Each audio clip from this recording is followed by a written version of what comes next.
மதுரை மாவட்டம் சோழவந்தான் அருகே தற்காலிக ஓட்டுநர் இயக்கிய பேருந்து ஒன்று நிலை தடுமாறி சாலை ஓரத்தில் இருந்த தென்னை மரத்தில் மோதி 10 அடி பள்ளத்தில் கவிழ்ந்ததில் 20க்கும் மேற்பட்டோர் காயமடைந்துள்ளனர். இதுகுறித்தான விவரங்களுடன் இணைக்கிறார் செய்தியாளர் கண்ணன். கண்ணன், வணக்கம். விவரம் என்ன கண்ணன்?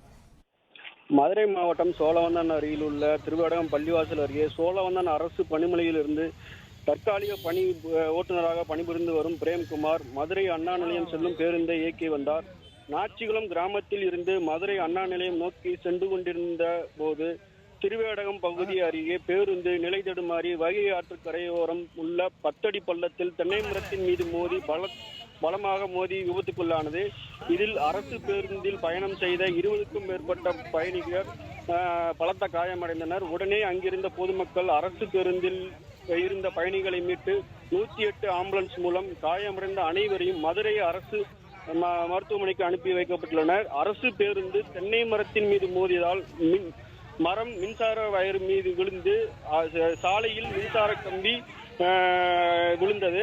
அந்த நேரத்தில் வாகனங்கள் எதுவும் செல்லாததால் அசம்பாவிதம் தவிர்க்கப்பட்டது. விவரங்களுக்கு நன்றி கண்ணன்.